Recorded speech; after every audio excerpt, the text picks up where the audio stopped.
Actually did. I was saying, there's several of us who forgot to put our cell phones up. Let's see, 5, and we got 8. Okay. Thank you, Dan. All right. Kelsey, you're in 25. Yeah. Devin 5. Layla 7. Shelby 11. Jalea, do you not have one? Dinging it out. Okay. So Corel, Desiree, Peyton. Perfect. All right. So some people were stressed out about the nadir. Some people didn't get to travel. Anything cool or fun happen? I played disc golf. Have you ever played disc golf before? Okay. I love disc golf. Like, I know it sounds dumb. I don't know if you ever played it. I played with Mr. Davis. Mr. Davis? Yeah, he and I played together a few times. It's really fun. Did y'all go out to, not Old Colony, Bowers? We went to Old Colony. You went to Old Colony? And the one by the airport. There's one by the airport? Yes. What? Who's that? Mr. Davis? No, what's it? Disc ball? Disc golf? There's specialty frisbees about that big. There's drivers, putters, mid-range disc, and there's these baskets that stand up that you're trying to toss the disc into, but similar to golf, it's par 3, par 4, par 5. So the ranking system is the same. Yes. It's golf, but with frisbee disc. Just not like ultimate frisbee disc. It's a different type of disc.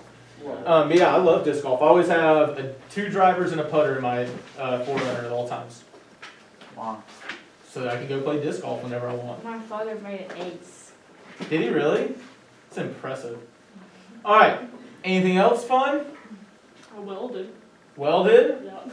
Is it the first time or? Yeah, I didn't know what I was doing. Didn't know what you were doing, but it was at least interesting? Yeah, Kate said, for someone who doesn't know what I'm doing, I was okay. I was okay. Okay. Anything else? We went to trade days. It kind of sucked though. You went to where? Trade days. Trade days? Tango? What is that? No. Trade. We should have gone to Buc-ee's. Okay, so have you seen? Have you ever been to Tanny Hill? Not in a long, long, long time. Okay, well when you go to Tanny Hill once a month, there's trade days, and it's where all these people, they set up tents and stuff, they sell different things. It's kind of like the Kentuck Art Festival. It's a farmer's market. Yeah, But Kentuck Art Festival is just like once a year, Oh whereas it's yeah, monthly. I went to that. Okay. It's like they'll sell knives, they sell Yeah. food, they Okay. sold, you know. That's near, So- on the way to Birmingham, right? I'll have to go check that out. That's interesting. Anyone remember what I did? No. You went to Disney World. Not Disney World. I went to Same Universal thing. Studios. It is not the same thing. because there's not Star Wars at Universal, but there is Harry Potter World, and that is awesome. It was fun. Spent a few days down there. It was good. Did you get It's the nice to Rona? get a break, huh? Did you get the Rona? I did not get the Rona. I remember I got the vaccine. Oh, yeah, true. If I got the Rona now, that'd be impressive. Well, the vaccine I mean, doesn't just stop like you a from getting strain. Rona. It's just to stop you from dying from it, because That's not It's true. gonna stop you from pre-existing that. It's medical like conditions. 96 or 98% effective at stopping you from getting COVID. Mhm. But you could Keep your mask catch up. a different Huh? strain. You could catch a different strain. You could catch a different strain. They're There is hopeful that the vaccine will help prevent you from getting those other strains, but yes, you can get a different strain. Well, the reason I say a newer, another strain is because there's a new African strain that's supposed to be more deadly than all the rest. There's been a couple new strains, but So that's okay. Where are you getting this info from? Thing called internet, the news, you know, various things like that. Okay, I thought you already ate. Only one. Can you hold on until enrichment time to eat the other? Okay, so yeah, hopefully you had a nice spring break. Even if you didn't go anywhere cool, you were at least able to recover, have a break from school. To start today, we're gonna go over a few ideals or beliefs that really drive a lot of what I do as a teacher. I don't talk about these regularly, but I want to remind you of these important ideas before we start our last 9 weeks together. Once we finish that, we'll move into the objectives for Gold Rush, a new task that we're looking at for a new unit, and then we'll start on the task. So, a couple of teaching ideals, things that I want you to hear very, very clearly from me. First off, I teach because I care about you. I don't. I know a handful of y'all have joked in the past that you wish I cared a little bit less. That you always, or as Peyton said, I always wanted a teacher who cared about me until I got you, and then I don't want one anymore. But fundamentally, I do want to make sure, like, legitimately, every single one of you, I teach because I care about you as an individual, not just you as a class, but you as an individual. Now, what does that look like, though? And I do want you to be aware of these 3 major points about what it means to me to care about somebody. First off, I'm going to challenge you to become the best version of yourself. Which is where Peyton's like, Kenny, I hate that. That's dumb. But no, like, if you care about somebody, you're not going to let them continue as the same human being that they are. You're going to challenge them to become the best version of themselves possible. If you don't do that, then you don't actually care about them. All right? You got to challenge people to become better, to become the best. And so I'm going to challenge you. All right? In that, I'm going to provide you as much support as I can to find enduring success. And the reason why I say enduring success is every single one of you, I could just give you A or just give you a B in the class and move on, and like that would be success. That'd be great. But here's the thing. If you get an A or you get a B without learning anything, that's going to catch back up with you in the next class you take. It's also going to catch back up with you when you graduate high school and you go to college or you go get a job or something like that, right? I'm not trying to set you up just for success in this class. I'm trying to help you have enduring success. Success that's going to help you in life after this class. And so it's not just about getting an A or B. It's about learning and developing and growing. So please be aware of that. I will say this. I'm going to challenge you, right? I'm going to try to help you find success in the future. But please understand in the here and the now, like, when you struggle, it hurts, right? Like, I get that and I feel for you. Mr. Lippman and I talk about this probably at least once a week about different students struggling, and it's a struggle even for me. And I want you to be aware of that because I want you to hear very clearly, hey, I care about you, and I care about how you're feeling. All right? Second off, all right, the best version of you, right? I'm going to challenge you to become the best version of you. The best version of yourself is possible in the future. HWPO, that is an abbreviation used by Matt Frazier, the greatest CrossFitter ever, which I don't know if you care about CrossFit or anything like that, but I believe in this mentality 100%. The best version of yourself is possible in the future because hard work pays off. All right? You can improve your skills, you can change your abilities when you put in the effort. Because hard work pays off. It doesn't matter whether it's a character detail of yourself that you want to change. Doesn't matter if it's your intelligence. Doesn't matter if it's your athleticism. Hard work pays off. But I do need you to understand, growth takes time. I personally have been doing CrossFit. In July, it'll be 2 years. I am just now starting to see the results of 2 years worth of work. Since we got out for spring break last year, I've lost a little over 20 pounds, significantly stronger than I was training for a half marathon this weekend, running way faster than I have been. Took me 2 years, though, to get to that point, right? Hard work pays off if you put in the effort, but it does take time. So don't stress out if you're not there right away. Hard work pays off and it takes time. Finally, I'm committed to these ideas, so here's what I'm going to be doing throughout this quarter to try to help with that. First thing first, and it's not in the slide, which is why I haven't changed slides yet. You'll notice the wall looks a little bit different.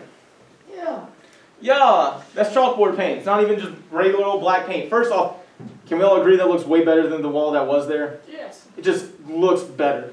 But secondly, that is chalkboard paint. I have used up all the money that I have for the classroom, so I will buy some chalk, but not a ton of chalk. I just don't have unlimited cash, okay? But I do encourage you that you can go and buy chalk and bring it in and let the class use it, because that's going to be a blank canvas. It's going to be a space where you can do a couple of things. One, during enrichment, or if you want to come in during a class that you're not doing anything that's not your math class, you can decorate it. Make it the wall that you want it to look like. But that's also a safe space where you can stand at the wall and you can do math. And sometimes I write on the desk, sometimes y'all write on the desk. You can do the same thing with chalk in that chalkboard paint. Okay? So it's just another space or another way for you to engage in the mathematics. Okay? Now, here are the other things I'm going to be doing. I, as a teacher, the worst part of me as a teacher, parent contact, right? That is hands down the thing I am worst at, and it's something I need to improve because your parents and I can partner very well together to help you be more successful. Notice I'm not talking about calling home about discipline or anything like that. Y'all are not issues when it comes to discipline. But I need to work with your parents a little bit better to give you a better learning experience and to help you learn more. So I'm committing myself to increase parent contact tonight or this afternoon. The first of roughly 3 newsletters will go out to parents whose emails I have. If I don't have your parents' email, then I will start making phone calls to make sure I can get those emails and start to just work with your parents a little bit more to help you have the best learning experience this last quarter. I think the biggest thing, honestly, if you're just open to feedback on that, on your worst thing on teaching, I really love the fact that we're able to take multiple different approaches. Like the other day, we were messing around with blocks, and it didn't work for me, but it worked for the 2 other people I was with, and I like the fact that it's like a safer space in here, and I'm able to do that and able to freely understand it and go about it. I think the worst thing, honestly, about this class is when you first come in here, because like before I took this class last year, I was really good at math. I was like very good at math, and I just thought I had it down pat. You know, going to college it was even going to be easy, and then your way of thinking was so different. I think the biggest thing is just showing, you know, the students, hey, you're kind of not going crazy. This is just a different way of thinking. Because, I mean, it really confused me going from an easy A in every math class I've taken, you know, lowest grade a B to a C or, you know, lower or whatever. So I just kind of... I think I could definitely, I agree with you that I could do a better job of communicating that I am teaching differently and why. And that's why I do these kind of checkups at the beginning of each 9 weeks. And I think, because I do talk about those things, but I think some people do forget. But that's what I do mean by that enduring success, right? Not just getting an A in a class, but developing the skills, the mathematical skills, and the people skills, and the work ethic skills that are going to help you find success forever. But I do appreciate that feedback. Which, I mean, don't get me wrong, I really like the way you teach. You're the first teacher where I've been able to freely like try different methods of things instead of just, okay, do this way because I said this way. Right. And kind of branch out on that. But I mean, it's just coming in the class at first for newer students, understanding, hey, it's not that you're doing bad or that you don't understand it. He just teaches a different way. Yeah, I get that and I appreciate that feedback. One thing I do want to say is no one's year is over yet. I've told y'all before, I don't care when you learn it, I care that you learn it. The content, the ideas, the everything. And so throughout this quarter, I am going to be reassessing skills from throughout the year. If second 9 weeks you really struggled with solving equations and inequalities, well, I'm going to reassess those skills. And if you've developed on those skills, I'm going to honor that. I'm not saying that I'll jump up to like an A or a B, but if you were failing, then I will honor that idea that you have mastered it to at least a passing grade. So don't think that your year is up. Don't think that you're stuck where you are. You can still pass. You can still learn math well. And so I'll be reassessing those skills throughout the quarter. A lot of you will start to see an I and R on your assignments, meaning improve and resubmit. The best version of yourself is in the future. So even if you make a 95, well, improve and resubmit. Learn from your mistakes and grow. And so you'll start to see that more on your assignments that you turn into class. And one thing I'm going to commit to is more clear instructions on goals and directions for lessons. And you'll see that on the next slide. But I want to be very clear about the things that I'm expecting you to do, and hopefully that'll help with learning. And then I'm going to slow down so I can ask what you need. So that's something I'm going to be doing moving forward. So here's one of the first things I am changing. You'll notice down here there are 3 different objectives. These are the content ideas that we're trying to master through this lesson. But you see how there's this extra stuff up here? See all that? Yes, no, maybe so? Shelby sees it. Cordell, you see it? Kelsey? Yeah. Desiree? Okay. These are called SMPs. Sure. It's not quite that. It's very actually radically different. But SMP 1, 2, 7, there's a total of 8 SMPs. And honestly, I'll go ahead and tell you this. SMPs are actually even more important than the content here that we're trying to learn. SMP stands for Standards of Mathematical Practice. If you can master these SMPs, then you will learn this content, plain and simply put. So I want you to be aware of the SMPs that we are looking for in class each day so that to help you learn the content. So first things first, I can make sense of problems and persevere in solving them. All right, make sense of problems. We need to understand what they mean. Is that pretty simple? But what do I mean by persevere in solving them? Don't give up. Don't give up, right? Keep going. When you persevere, if you fail once or if you're struggling once, you keep going. You fail or struggle a second time, guess what? You keep going. Third time, you keep going because hard work pays off. That's why you're in a small group, so you can work with other people and you can learn together. That's why I have tutoring times, why you can ask me questions, right? Hard work pays off. Persevere, keep going, trying to figure it out. All right? Beyond making sense of problems and persevering, I want you to be able to reason abstractly and quantitatively. The focus of this is the idea of reasoning, thinking. Abstractly, it's kind of out there in space. We're not using blocks today. It's not concrete. It's abstract. It's thoughts. And quantitatively with numbers. And finally, much of mathematics is built on the idea of patterns. So we're going to look for and make use of structure, of patterns that exist to help us figure out these 3 objectives. Peyton, can you read our first objective for us today? Learn what rate of change to find the quadratic function. Desiree, can you read the second objective? Understand how quadratic functions appear in tabular, graphical, and algebraic representations. And Kelsey, can you read our third objective? Begin writing explicit quadratic equations.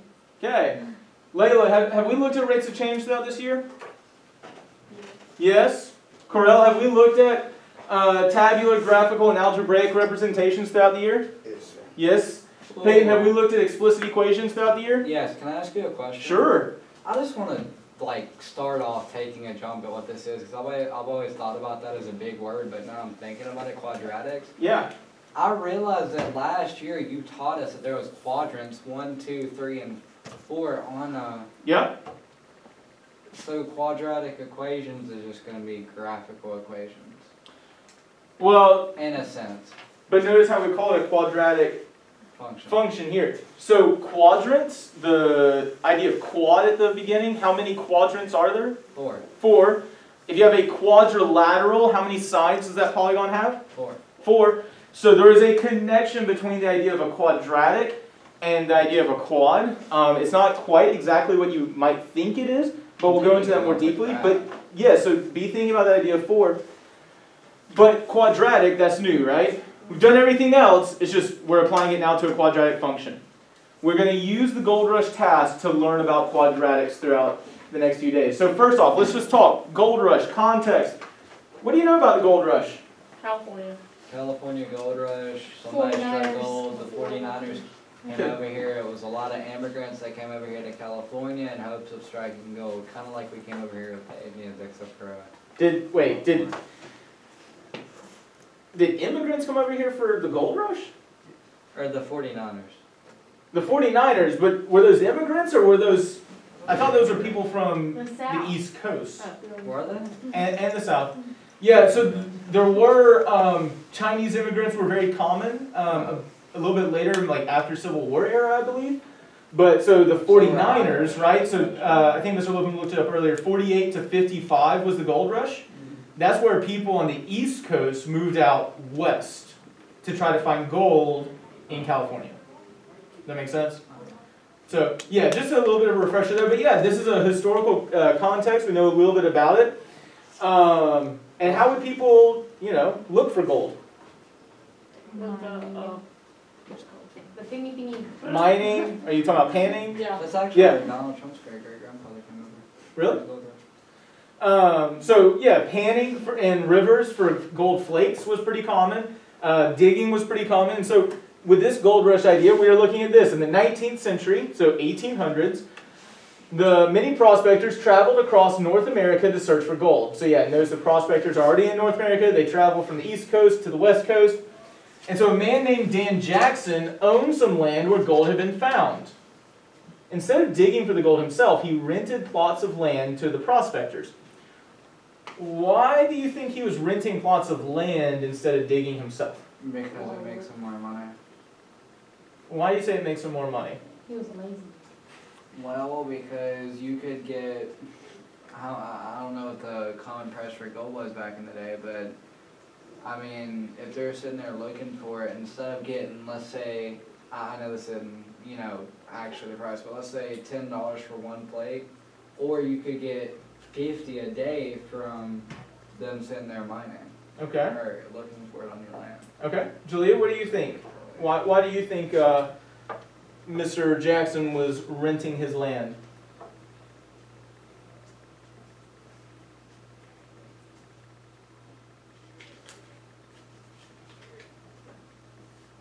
I know. I'll get to you in a second, Kelsey. Trying to give some other people a chance to talk. I want you to keep thinking about it and come back to you, okay? He could be a crook. If you know. Hold on, you've already said things. Layla, what do you think? I think he rented it so he can let other people dig for gold. So let the other people, so is he just doing it out of the generosity of his heart, or? I think you said something in reference to this, Kelsey. What were you saying about him? You think he's what? Oh, lazy. Lazy? Is that kind of what you were thinking with that? Okay, so he's letting other people do the work for him instead of him actually doing the work. It probably takes a lot to dig for gold. I think that's valid. Is this legit? What do you mean? Say again. The people will dig the gold up, and then since he's renting them out to them, they have to pay him, so they just give him the gold. So are they giving him all the gold? They have to pay him in some way. So maybe he takes 10% of the gold or 5%, so that's a possibility. So he's not doing the work, but he is still getting profits? Yes. Okay. Desiree, any ideas for you? None at all? You got thoughts? Okay. Julia, any ideas?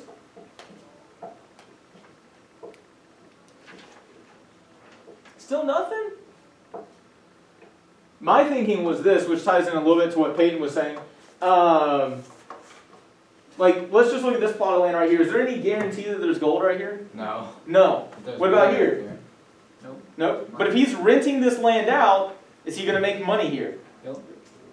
So even though this prospector might not, Mr. Jackson still is. Even though this prospector might not get any gold, Mr. Jackson's still making money. So if he's renting it, maybe he's not taking a portion of the profit, but maybe he is just saying, hey, you have to pay me this amount of money each day that you work. Also, here's another thing too. Before all that happened, he didn't have any money, so it's not like he's losing anything. How did he buy the land if he didn't have any money? It said he already had the land. So a man named Dan. Well, it says he owns some land, so, but I'm willing to bet he had to buy the land in order to own it. I'm saying he's not losing out. He didn't know there was gold there until he, you know. Well, I think you're making it's possible, we don't know that for sure.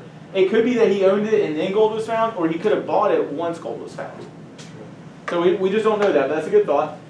Okay, so here's the thing. Assuming each prospector would like to have the biggest plot of land, right? Oh, I forgot to say this. Dan gave each prospector 4 wooden stakes, right? And rope measuring exactly 100 meters. So 4 stakes, and then once you get your stakes, you wrap your rope around the stakes to get a rectangular plot of land. Assuming each prospector would like to have the biggest plot, right? They only have 100 meters of rope. So why are they going to want the biggest plot of land possible with that 100 meters of rope? Trying to find the most gold. Say again, Carl? Trying to find the most gold. Trying to find the most gold, right? If you have the biggest plot, you're going to be able to find the most gold, right? That's the biggest chance, at least, of finding gold. Now, here's something we need to be very clear about, because depending on how long it is, you can make a giant rectangle, but how much feet of rope does he have? 100. He only has 100 feet, right? So that means that the distance around the rectangle is how much? 25. Well, All the way around the rectangle. 100. It's how much? 100. 100. Right? The distance around the rectangle is 100, well, not 100 feet, 100 meters. Right? By the way, what do we call this thing, the distance around a polygon? Perimeter. The perimeter. Make sure you know this detail, right? This distance around the rectangle, that is perimeter. Okay, so we're talking about the perimeter, and that is always equal to 100 meters. Where are we Right. supposed to be writing that? You don't have to be, well, it's on the Gold Rush task, it's at the back. Oh. There it is, okay?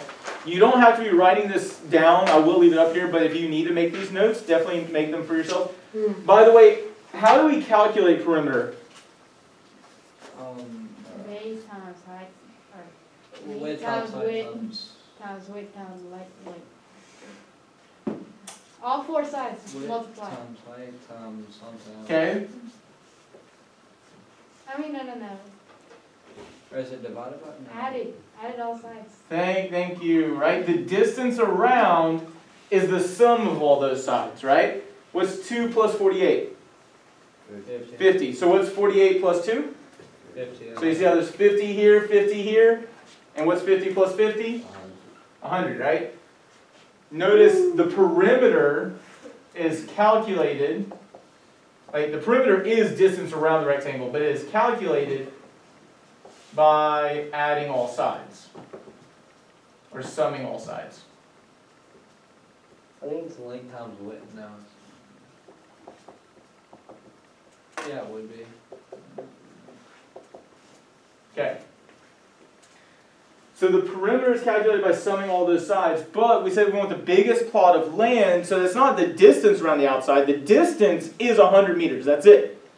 But the biggest plot of land is talking about the stuff in the middle, which is the area, right? The area is the stuff, or the space, let's say it that way, inside the rectangle. Okay?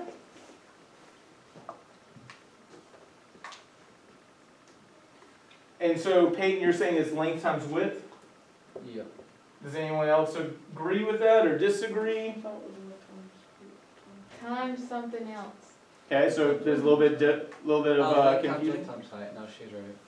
Length times width times height. Yeah. Okay, so let's say I have this rectangle right here.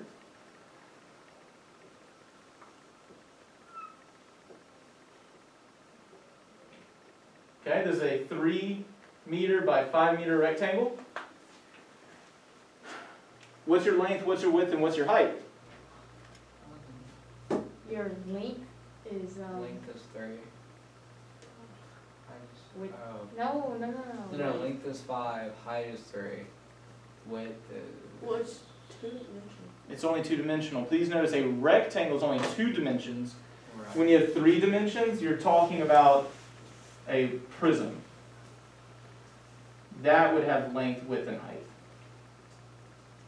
So it's not length, width, and height for just a simple rectangle. We good with that? Oh, yeah. There have to be 3 dimensions that have length, width, and height.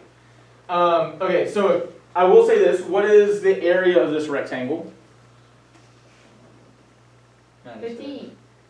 It's 15? What did you say? How did you know it was 15? He's talking about the other one. Because 3 times 5 is 15. So I want you to notice you're doing length times width, right? Is 15. Now we're going to talk about 2 quick things. But notice 1, 2, 3, 4, 5, 6, 7, 8, 9, 10, 11, 12, 13, 14, 15. Is it easier to just multiply than have to count all that up? Yeah, especially because this is 2 by 48. Do you want to do 48 little pieces? No. Same, I don't either, right? Okay, so it's easier to be able to multiply, but I do want to point this out. First off, that's 3 meters times 5 meters, which is 15, but we're missing something. 15 meters squared. Why did I say meters squared? Because that's how my science teacher does it. Do you know why it's meters squared though? Because we multiply second it. power It's is- repeated and it is multiplication. Thank you, we're repeatedly multiplying. What's m times m? M squared, right? So we need to remember that exponent is repeated multiplication, right? We're multiplying meters times meters. So it is 15 meters squared. Now, please hear me very clearly on this. Area is length times width, but this is one of those things, Peyton, that's a little bit different about how I'm going to teach something. Same exact idea. But because of the way that this can be applied into more cases in geometry, instead of saying length and width, I'm going to say base times height. Okay. Base and height work in way more cases than length and width do. Length and width only work for rectangles. Base and height works for triangles, for rectangles, squares, No. What about for circles? triangles- polygons. Triangles what? Actually, it is base of height. It is, I know. And so it's 1/2 base times height. That's because a triangle is half of a rectangle. Right. Or half of a And it's both parallelogram. sides times and then times, I think. well, so base times height, but then it's only half of the base and height. That's why I'm doing base and height, because it applies in more cases. I know this isn't what we're doing, but can you do a triangle so I know someone like just do a thing?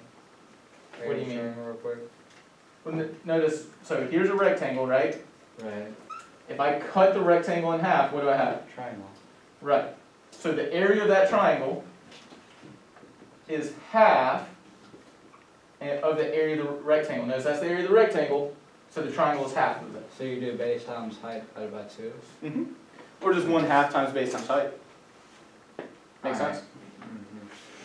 Mm-hmm. So that's why I do base and height. So, Yeah. 2 quick things. We are trying to find the biggest area. The perimeter or the distance around the rectangle for the rope has to be 100 meters. And 3, even though those are the things we're looking for right now, we're going to use all of this to learn about what type of function? Quadratic. Quadratic function, there we go. So remember, we're trying to look for the biggest area, the perimeter has to be 100 meters, and we're doing this, and this is going to help us learn about quadratic functions. Take 2 minutes to think on your own, and you can start writing stuff down. After that 2 minutes is up, start talking with your group, okay? And I'll let you know when the 2 minutes is up. And go. Well, what are we thinking about? Think about how, sorry, good question. You're thinking about how, number 1, right? How are you going to figure out what the dimensions of the plot of land for the biggest plot will be? So how are you going to figure out what the biggest area possible is? Notice here, when it was a 48 by 2, Peyton already said it.